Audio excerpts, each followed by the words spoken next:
The Galaxy Council chamber was burning. Emergency lighting cast strange shadows across the ruined seats, where once 800 species had gathered in arrogant unity. Now barely 200 delegates remained, many bearing wounds from the desperate battles raging across what had once been the most secure system in the galaxy. The Velkari Prime Speaker, his once magnificent shell cracked and bleeding, stood before a holographic display showing the extent of the catastrophe. The unknown invaders, beings calling themselves the Convergence, had swept through council space like a plague. Entire star systems converted to their purposes, populations absorbed or eliminated, technology stolen and perverted. The outer rim has fallen, completely reported. The Tharnok delegate, his scales now a dull gray of defeat. 47 species have been absorbed by the Convergence. Their assimilation technology is beyond our understanding. The Zephyrian Empire lasted 6 hours after first contact, added another. Foyser. They tried to negotiate. The Convergence responded by converting their energy beings into weapons. Prime Speaker. Velkoth clicked his mandibles in despair. In 18 months, the Galaxy Council had lost 3/4 of its territory and half its member species. The remaining civilizations huddled in an ever-shrinking circle of defended space, watching helplessly as the Convergence consumed everything they had built over thousands of years. "Have we received any response from the humans?" asked the Aquatic Federation representative, though they all knew the answer. The same automated message. Velkoth replied bitterly. "The Free Terran Republic recognizes the sovereignty of all sapient species and respects their right to handle internal affairs without interference." The cruel irony was not lost on anyone present. For 50 years, the Council had used similar language to justify ignoring human concerns, treating them as an internal matter beneath the Council notice.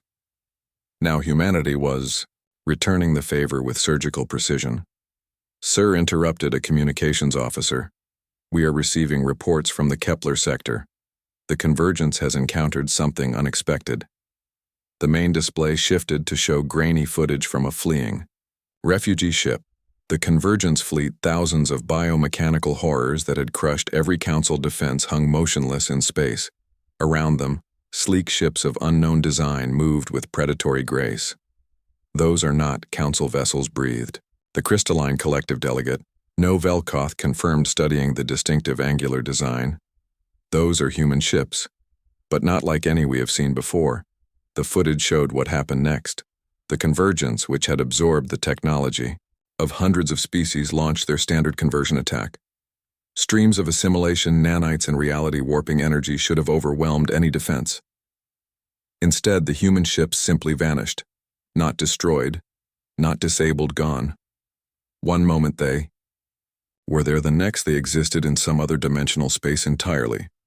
When they reappeared, they brought weapons that tore through Convergence bioarmor like it was made of paper. "Dimensional fold technology," whispered Dr. He-Young, one of the few human scientists who had remained in Council space. "I heard rumors about breakthrough research, but this..." She trailed off in amazement. The engagement lasted 17 minutes. When it ended, the Convergence fleet was debris, and the human ships had vanished again without a word. "They are not helping us," realized the Prime Speaker. "They are protecting their own interests." A new transmission arrived, this one carrying the seal of the Free Terran Republic. President Somin appeared on the screen, older now, her expression carrying the authority of someone who had built something magnificent from nothing to the Galaxy Council. She began, her voice carrying across the ruined chamber. "We have been monitoring your situation with the Convergence. We note your previous statements regarding humanity unsuitability for galactic leadership, and your confidence in handling threats without our involvement." Velkoth felt his heart sink as he recognized the formal diplomatic language, the same cold protocol the Council had once used to dismiss human concerns. However, Somin continued, "The Free Terran Republic has obligations to our allies and trading partners. Some of your member species fall into these categories. We will be extracting our people and our allies to safety. Any species wishing to join the evacuation may submit applications through proper channels." The transmission ended, leaving the chamber in stunned silence. Finally, the Aquatic Federation delegate spoke. "They are not coming to save us. They are coming to pick up the pieces worth saving. Over the following days, human evacuation fleets appeared throughout Council space, but they were not the desperate rescue operations the Council had expected. These were methodical, professional extractions of specific individuals and groups, human populations, allied species, valuable scientists and engineers, anyone whose skills might benefit the growing extragalactic civilization. Species that had dismissed humanity as unimportant found themselves being dismissed in turn. Former Council powers discovered they did not meet the criteria for evacuation. Appeals were processed through bureaucratic systems that seemed designed to delay rather than assist. "This is what we did to them," Velkoth admitted to his aide as they watched another human ship depart with refugees. "This is exactly how we treated their requests for membership, their appeals for assistance, their attempts at partnerships, or perhaps if we sent a formal apology." "You do not understand," the Prime Speaker interrupted. "This is not about apology. This is about consequences. We had the chance to work with humanity as equals. Instead, we chose to treat them as subjects. Now they are treating us the same ways." The final human evacuation ships prepared to leave Council space. President So-Min herself arrived aboard the massive vessel called New Earth. Her ship was accompanied by a fleet that made the old Council Navy look like toys. The vessels moved with impossible grace, powered by technologies that bent space and time. Prime Speaker Velkoth managed to secure a direct communication link. It was the first time in over a year that a human leader had spoken directly to the Council President So-Min. He began, his voice breaking. "We were wrong. We see that now. Humanity deserved respect, deserved partnership. We let our pride blind us to your value. Please, there must be something we can offer, some way to earn your forgiveness." So-Min's expression remained neutral as she listened. When he finished, she was quiet for a long moment. Then she spoke in the same calm tone she had used for diplomatic negotiations decades earlier. "Prime Speaker, you still do not understand. This is not about forgiveness or earning our help. This is about the natural consequences of your choices." She gestured to the chaos visible through the chamber viewports. "For 50 years, humanity offered to share our knowledge, our innovations, our friendship. You responded by treating us as children who needed to be managed rather than partners who deserved respect. Now when crisis comes, you want us to set aside our own interests to save the civilization that rejected us. But why should we? The Free Terran Republic has allies who treated us with dignity from the beginning. We have obligations to species who welcomed human partnership rather than demanding human servitude." But the Prime Speaker started. President So-Min held up her hand. "The evacuation will continue for 72 more hours. Any individuals who qualify under our criteria will be extracted. After that, human ships will not return to this galaxy. The Free Terran Republic has found better partners among the stars." The communication ended, leaving the Council chamber in absolute silence around them. The convergence closed in on the final strongholds.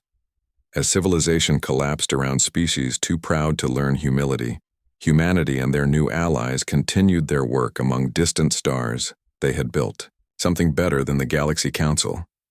A true partnership of equals based on mutual respect rather than ancient prejudices. The galaxy that had rejected humanity burned. The civilizations that had dismissed human potential crumbled. And in the space between galaxies, the Free Terran Republic continued to grow, carrying the best of the old galaxy into a future the Council would never see. The last human ship departed, just as the convergence reached the inner systems. Prime Speaker Velkoth watched from his crumbling tower as alien machines consumed his homeworld, reflecting on the pride that had cost them everything. While in distant galaxies, humanity and their true allies built wonders that would endure long after the Galaxy Council was nothing but space dust and bitter memory. The price of pride, it turned out, was everything. Ambassador Jamin Kim walked through the long hallway toward the Galaxy Council chambers. His black diplomatic suit felt heavy on his shoulders today. The weight was not from the fabric, but from 3 years of endless meetings and broken promises. The crystal walls around him showed images of thousands of alien worlds, but none of them showed Earth or any human colony. The massive doors opened with a soft hiss, revealing the enormous council chamber inside. Hundreds of alien delegates sat in, curved rows around a giant crystal table that glowed with soft blue light. The ceiling stretched up so high that clouds sometimes formed near the top, making the whole place feel like an alien cathedral. Jae-min took his assigned seat in the back row where all the newer species had to sit. The older and more powerful races sat closer to the center, where their voices carried more weight in decisions. He had requested better seating for humanity many times, but the council always had excuses about tradition and proper protocols. The meeting started like every other meeting this year with complaints about human expansion. Chancellor Vex of the hegemony stood at the central podium, his tall metal body reflecting the chamber lights like a chrome statue.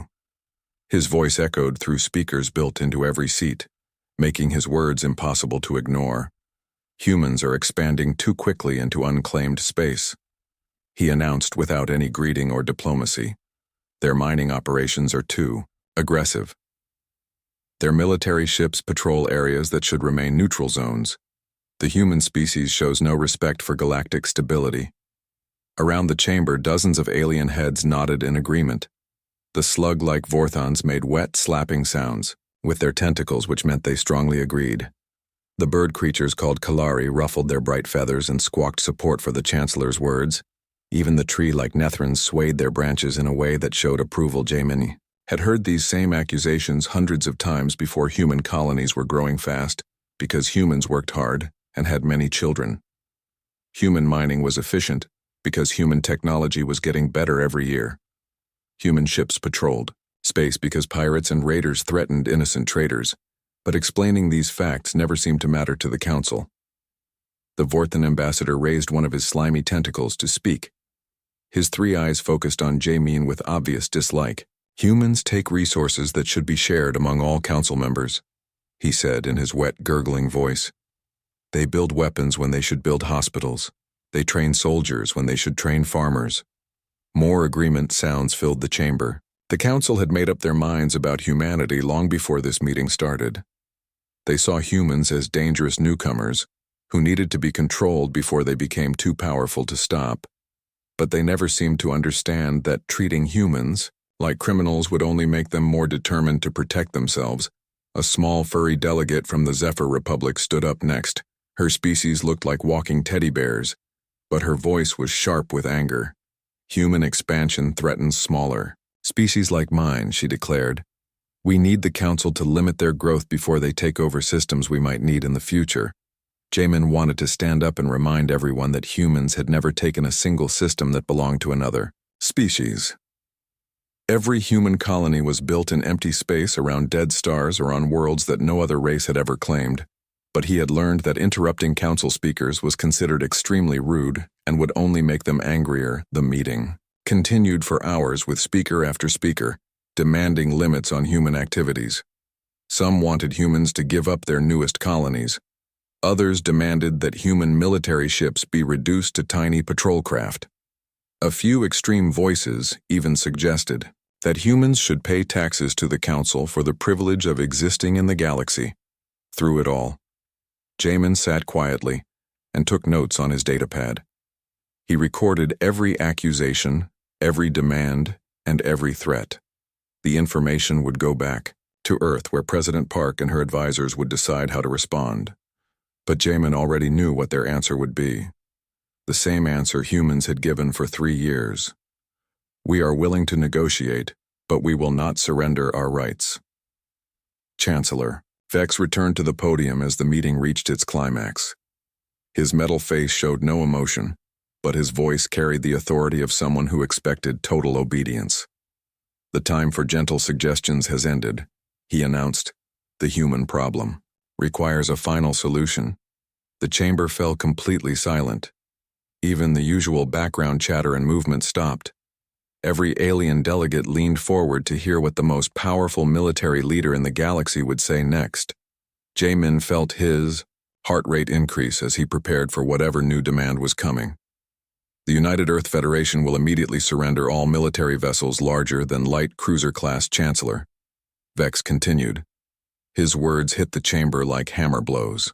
They will also provide tribute payments of rare metals and exotic materials from their mining operations. These payments will be distributed among council members as compensation for human disruption of galactic peace. The tribute demand sent shocked murmurs through parts of the chamber, but not because anyone thought it was too harsh. Instead, many delegates seemed surprised that the penalty was not even more severe. Several voices called out suggestions for additional punishments, including limits on human population growth and mandatory technology sharing. Jamin felt something cold and hard settle in his stomach as he realized what was happening. This was not a negotiation or even a trial. This was a sentencing. The council had already decided that humanity was guilty of the crime of being successful without permission. Now they were demanding payment, like humans were a conquered enemy species. He looked around the chamber, hoping to see at least one friendly face or hear one voice speaking in defense of human rights, but every alien delegate either nodded approval or stayed silent in the face of Chancellor Vex's demands. Not a single species was willing to stand up for the principles of fairness and justice that the council claimed to represent. The final insult came when the Chancellor called for a formal vote. All in favor of the tribute and disarmament requirements for the human species, raise your appendages, he commanded. Around the chamber, hundreds of tentacles, claws, wings, and branches rose into the air. The vote was not even close. Jamin closed his datapad and stood up slowly. The movement caught attention throughout the chamber as alien eyes turned toward the lone human representative. His legs felt steady despite the anger burning in his chest. His voice was calm and clear as he began to speak. The United Earth Federation hereby withdraws from these negotiations, he announced. The silence that followed was so complete that his footsteps echoed loudly as he walked toward the exit. We also withdraw from the Galaxy Council, effective immediately. Behind him, the chamber erupted in shocked chatter and angry shouts. Chancellor Vex's voice boomed over the noise. You cannot simply leave human. The council will not allow this defiance. Return to your seat immediately.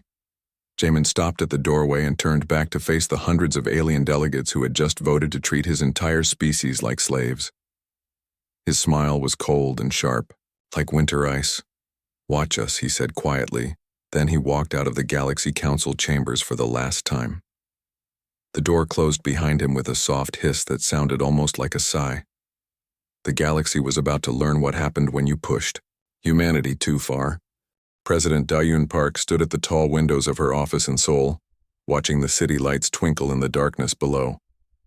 Raindrops raced down the glass like tears, but her face showed no sadness, only cold determination. The emergency meeting had been going on for 4 hours, and every piece of news from the galaxy made the situation worse. The secure communication room buzzed with activity as reports came in from human colonies across known space.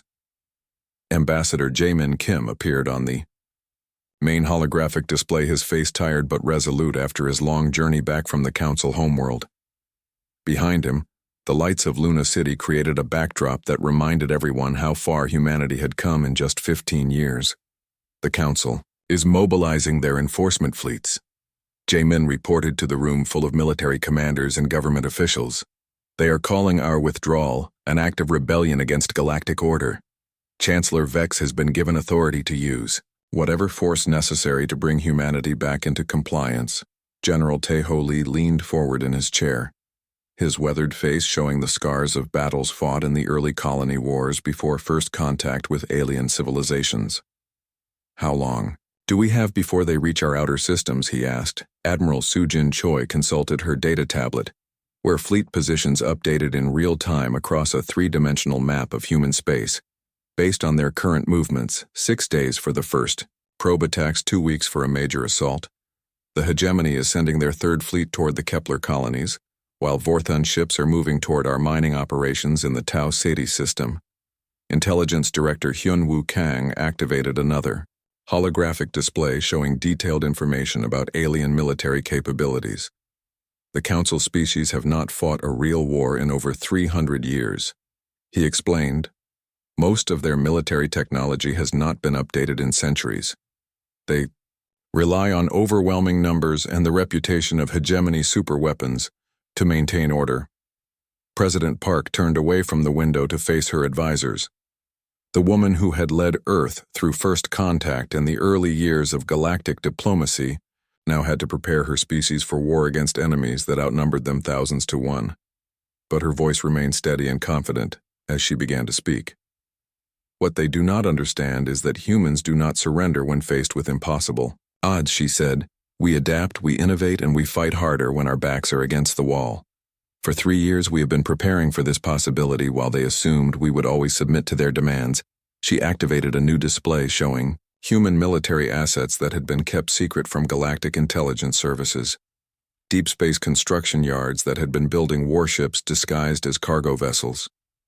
Research stations that had been developing weapons technology far beyond anything the Council had seen.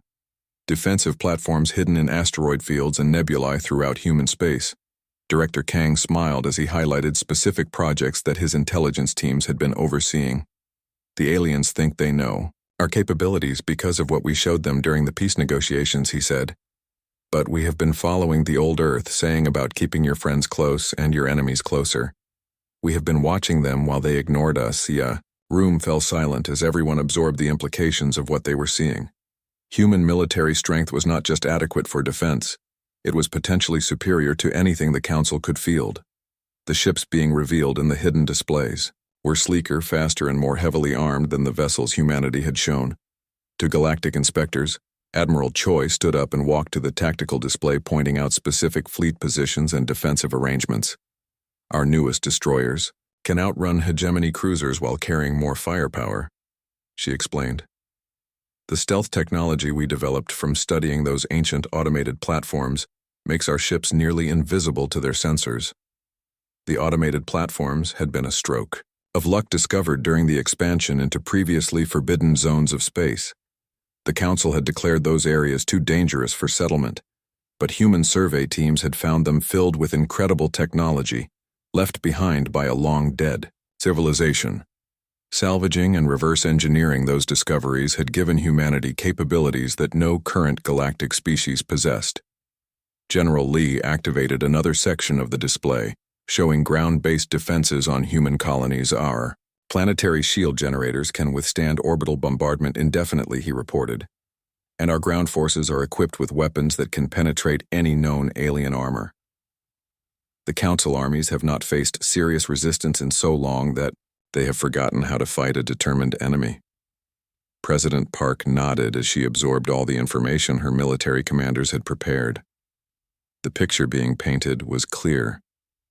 Humanity was not the helpless victim the Council expected. Instead, they were about to face an opponent that had been quietly preparing for war while pretending to seek peace. But we will not simply wait for them to attack us, she announced.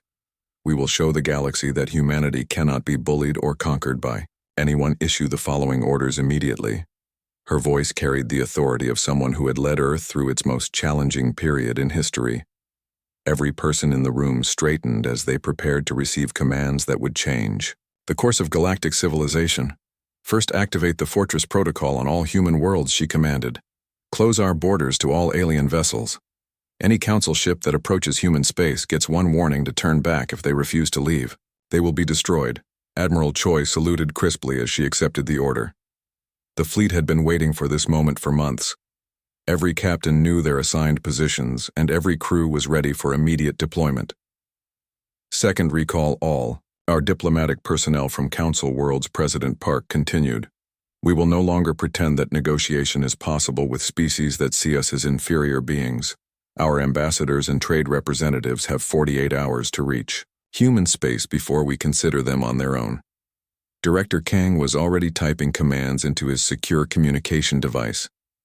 Intelligence assets throughout the galaxy were about to receive activation orders that would begin the most extensive covert operation in human history.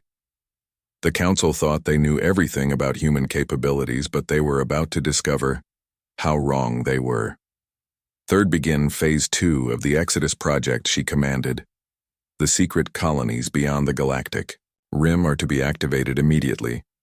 If the worst happens and Earth falls, our species will survive and continue to grow among the distant stars.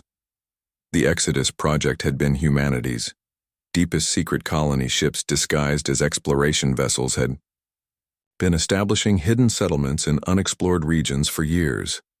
These backup worlds would ensure that no matter what happened in the coming war, humanity would endure. Finally, President Park turned to address everyone in the room simultaneously. "The council wanted to see what humans do when pushed into a corner," she said with a cold smile. "Now they will learn that cornered humans are the most dangerous creatures in the galaxy." She looked out at the city of Seoul one more time before the war began tomorrow. Those lights might be the target of alien bombardment, but tonight they represented everything humanity had built, and everything they would fight to protect. The galaxy had made a terrible mistake in threatening Earth soon. Every species in the council would understand that humanity had not been weak during the peace negotiations. They had been patient, but patience had limits, and those limits had finally been reached. The time for talking was over, and the time for action had begun. War was coming to the galaxy, and humanity was ready.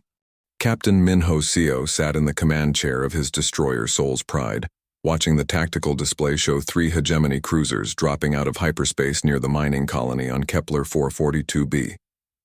The alien ships were massive compared to his vessel, each one carrying enough firepower to level a city. But Minho felt no fear, only cold anticipation. The lead hegemony ship immediately began broadcasting on all frequencies in the arrogant tone that had become familiar during the failed peace negotiations. "This is Commander Zix of the 3rd Enforcement Fleet," he announced in his mechanical voice. "The human colony below will surrender immediately and prepare for occupation forces. Any resistance will result in total destruction." Minho activated his ship's stealth systems, watching as the Soul's Pride vanished from all sensors. The new cloaking technology developed from ancient alien artifacts made human ships completely invisible to current galactic detection methods. It was like having a superpower that nobody knew existed. "Open a channel to the hegemony vessels," he ordered his communications officer. The bridge crew had been preparing for this moment ever since the Fortress Protocol activation. All of them knew they were about to make history. The channel opened, and Minho spoke with calm authority that surprised even himself. "Hegemony vessels, you are in violation of human space. You have 30 seconds to retreat or be destroyed." The response came as expected, with mechanical laughter from Commander Zix, one pathetic human ship against 3 hegemony cruisers. "Your arrogance will be your death, monkey. We will crush you like the insect you are." Minho smiled as he gave the order his crew had been waiting to hear. "Fire quantum torpedoes." The Soul's Pride had been equipped with weapons that existed nowhere else in the galaxy. Human scientists had spent years studying the automated defense platforms found in forbidden space zones. The ancient technology had been reverse engineered and improved, creating weapons that could phase through energy shields like they were made of paper. 3 brilliant flashes lit up space as the quantum torpedoes struck their targets. The hegemony cruisers never had time to raise their shields or return fire. They simply exploded in sequence like fireworks celebrating humanity's first victory in the new war. Commander Zix's last transmission was a scream of disbelief and terror that echoed across space before his ship joined the expanding clouds of debris. The mining colony below was safe, and the galaxy had just learned its first lesson about underestimating human capabilities. Similar scenes were playing out across the border of human space as Council enforcement fleets encountered defenses they had never imagined. Vorthon ships approaching the Tau Ceti system found themselves facing orbital platforms that materialized out of seemingly empty space. The slug-like aliens had brought enough firepower to destroy planets, but their weapons could not target enemies they could not see. Captain Young-Soo Han commanded the defense platform network around Tau Ceti 3, watching as 12 Vorthon cruisers tried desperately to locate the source of the devastating attacks hitting their formation. His platforms used the same stealth technology as human ships, making them invisible until they fired. The Vorthons had expected to face primitive human defenses, but instead, they were being systematically destroyed by weapons that struck from impossible angles.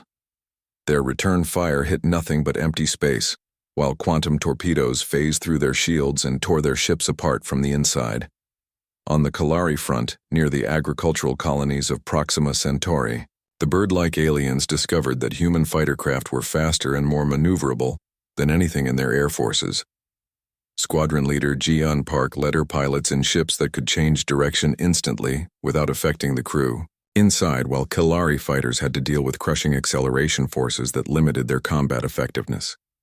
The new human fighters used gravity manipulation technology that made traditional physics irrelevant. They could stop on a cosmic dime, accelerate to incredible speeds in seconds, and perform maneuvers that should have been impossible. Ji-un watched her squadron tear through Kalari formations like hawks among sparrows, back on the Council homeworld of Nexus Prime Emergency. Sessions were being called every few hours as reports of military disasters poured in from across the galaxy. Species that had never agreed on anything suddenly found themselves united in panic and confusion. Chancellor Vex stood before the assembled delegates, his metal body somehow managing to look shaken despite having no facial expressions. The human response has exceeded all projections, he announced. Our fleets are being destroyed faster than we can deploy them. Their technology appears to be centuries ahead of our own. The Vorthan ambassador, who had survived the Tau Ceti disaster by fleeing in an escape pod, slithered forward to address the chamber. How is this possible? He gurgled wetly. During the peace negotiations, human ships were barely adequate for basic patrol duties. Now they appear and disappear like ghosts while firing weapons. We cannot defend against, around the chamber, dozens of species that had voted to demand tribute from humanity were now demanding answers about how their seemingly easy victory had turned into a complete catastrophe. The confidence that had filled the room during the final vote was replaced by fear and confusion. A new voice spoke from the communication system as Dr. Elena Vasquez appeared on the main display. The human scientist had worked with Council research teams for years before being recalled to Earth when relations collapsed. Now she looked at the assembled aliens with something that might have been pity. You made 2 critical mistakes, she said calmly while the chamber fell silent to listen. First, you assumed we would share our best technology during peace negotiations. We showed you civilian-grade equipment while keeping our military advances secret. She paused to let that sink in before delivering the second blow. Second, you never understood that humans develop faster under pressure. Every insult, every demand, every threat just made us more determined to protect ourselves. While you were making speeches about controlling us, we were building weapons you could not imagine. Behind her, the lights of Luna City sparkled in the background, showing a human civilization that was not just surviving, but thriving, while the galaxy burned with conflict. The sight sent chills through every council member who was beginning to understand the scope of their mistake. The Kalari ambassador ruffled his feathers nervously as he asked the question everyone was thinking. What do the humans want from us now that they have proven their superiority? Gar Vasquez smiled, but there was no warmth in the expression. We want what we have always wanted, she replied, to be left alone to grow and prosper in peace. But if you insist on treating us as enemies, then you will discover that humans make very dangerous enemies indeed. The transmission ended, leaving the council chamber in stunned silence.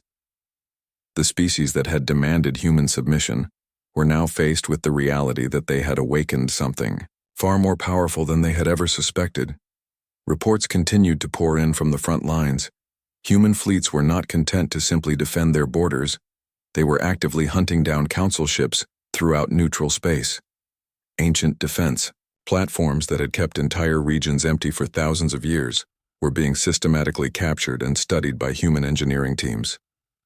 The forbidden zones that had terrified galactic civilization for millennia were being turned into human research stations. Technology that had been considered too dangerous to approach was being integrated into human weapons and defenses. The galaxy was learning that humanity did not just adapt to challenges, they turned challenges into advantages. As the emergency session continued late into the night, one thing became clear to every delegate present. The balance of power in the galaxy had shifted forever.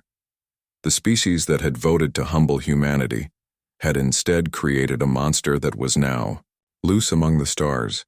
The age of council dominance was ending and the age of human ascendancy had begun, whether the galaxy liked it or not.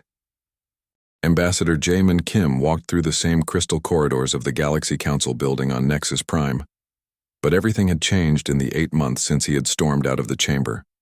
The walls still showed images of alien worlds, but now many of those worlds flew human flags or had human advisors helping rebuild their shattered governments. The massive council chamber doors opened to reveal a very different scene than the one he had left behind. Half the seats sat empty, where governments had collapsed or been replaced during the war. The remaining delegates spoke in hushed whispers, showing the kind of respect they had never given humanity before.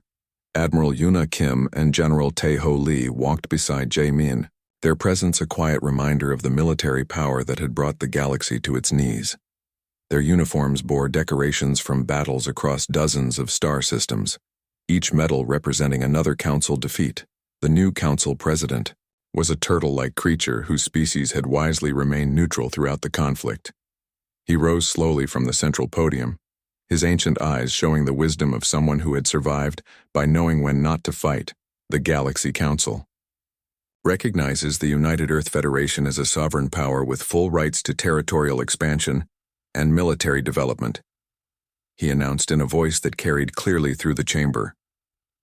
We also acknowledge human claims to all former forbidden zones and the technology contained within them. Jae-min nodded graciously as he took his new seat in the front row, where the most powerful species had always sat. The back row seating he had endured for 3 years was now occupied by species that had learned the hard way about underestimating human determination. The Federation accepts this recognition, he replied. We are prepared to rejoin galactic civilization under terms of mutual respect and equality. However, there will be conditions. The word conditions sent nervous rustling through the chamber. Every remaining delegate knew they were in no position to argue with the species that had conquered half the galaxy. In less than a year, first human space will remain closed to all military vessels from other species, he announced. Trade ships and diplomatic vessels will be allowed, but only with advance permission and human escort. Any attempt to establish military presence in human territory will be considered an act of war. The silence that followed was deafening. The species that had once demanded the right to patrol human space now had to ask permission just to send merchant ships. The balance of power had shifted so completely that the old rules no longer applied. Second, all technology derived from the ancient platforms belongs to humanity. He continued, we will share certain discoveries with species that prove themselves to be genuine allies, but the weapons and defensive systems remain under human control, Chancellor. Vex Replacement Prime Unit. Seven stood up carefully, his metal body showing obvious repair work from the battles around Titan Station. What assurance do we have that humanity will not use this technology to conquer the remaining free worlds, he asked. Admiral Kim answered with a cold smile that made several delegates step back. The same assurance you gave us when you demanded tribute and disarmament, she replied. Trust. The irony was not lost on anyone in the chamber. The Council had shown no trust in humanity during the peace negotiations. Now, they were being asked to trust the species they had tried to humble. Third, Jae-min continued reparations will be paid by all species that voted for the tribute demands. These payments will go toward rebuilding human colonies that were attacked and compensating families of human casualties. The Vorthan ambassador made a wet gulping sound that indicated distress. The war had bankrupted his species, and now they faced years of additional payments to their former victims. But he had no choice except to agree. Fourth, human observers will be stationed on all council worlds to ensure compliance with the new agreements. These observers will have full diplomatic immunity and the right to investigate any military buildup or aggressive actions. The Kalari delegate ruffled his feathers in anger, but remained silent. The proud bird-like species had lost their entire military fleet and were in no position to object to human oversight of their activities. As the formal negotiations continued throughout the day, smaller species began approaching human representatives with private requests. The Zephyr Republic, who had complained about human expansion, now asked for human protection from larger predatory species. Ambassador Jae-min found himself surrounded by delegates from worlds that had been ignored or bullied by the major powers during the old council system. They spoke quietly about trade agreements, defensive pacts, and technology-sharing deals. Captain Minho Seo, now promoted to Commodore after his early victories represented human merchant interests. He listened patiently as dozens of species offered exclusive mining rights, rare materials, and favorable trade, terms in exchange for access to human markets. The galaxy that had once united against humanity was now competing desperately for human favor. Species that had demanded human submission were now offering their most valuable resources for the chance to be considered human allies. Director Hyunwoo Kang worked behind the scenes coordinating with intelligence assets who had proven invaluable during the war. Many alien worlds now had human advisors helping restructure their governments along more democratic lines. The species that had tried to control humanity were learning about human values whether they liked it or not. Dr. Elena Vasquez appeared on communication screens throughout the chamber as she announced the latest discoveries from the Forbidden Zone's human research teams had found manufacturing facilities that could produce materials stronger than anything previously known. The ancient civilization had left behind blueprints for technologies that made current galactic science look primitive. More importantly, the research teams had found evidence that the ancient civilization had been destroyed by the same kind of aggressive expansion that the Council had been planning for humanity.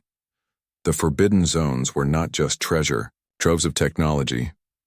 They were warnings about what happened to species that tried to dominate others through force. As evening approached and the formal sessions ended, Jamin walked through the diplomatic quarter of Nexus Prime. The alien diplomats, who had once ignored him, now bowed respectfully as he passed. Some tried to engage him in casual conversation, hoping to build personal relationships with the human leadership. The restaurant where he had eaten alone during the previous negotiations was now full of aliens eager to share meals with human representatives. The same species that had refused to acknowledge human culture were now studying human customs and trying to learn human languages. President Da-Yun Park appeared on a secure communication link from Earth as Jamin reported on the day's progress. The woman who had led humanity through its greatest crisis looked tired but satisfied with the results. "The galaxy has learned its lesson," she said, watching reports of human colonies expanding into former Council territory. Species that respect our sovereignty will find us to be generous allies. Those that continue to plot against us will discover that we have barely begun to show our true capabilities. Intelligence. Reports indicated that several species were indeed plotting rebellion against the new human-dominated order. Secret meetings were being held on remote worlds where anti-human factions discussed ways to overthrow what they called the human tyranny. But Director Kang Intelligence Network was everywhere. The same systems that had helped humanity win the war were now monitoring every potential threat. Human agents had infiltrated alien governments so thoroughly that rebellion was nearly impossible. As Jamin prepared to return to his quarters, he reflected on how completely the situation had changed. 8 months ago, he had walked out of this building as the representative of a species facing extinction. Now he returned as the ambassador of the galaxy's dominant power. The species that had demanded human tribute were now paying tribute to humanity. The aliens who had wanted to limit human expansion were now begging for human protection. The council that had voted to humble humanity had, instead, created the very monster they had feared. Looking up at the stars visible through the station's transparent dome, Jamin could see the lights of human ships patrolling the system. The galaxy belonged to humanity now, whether the other species accepted it or not. The age of human dominance had begun, and it would last for as long as humanity chose to maintain it. The galaxy had tested human patience and found its limits. Now it would learn to live within the boundaries that humanity set.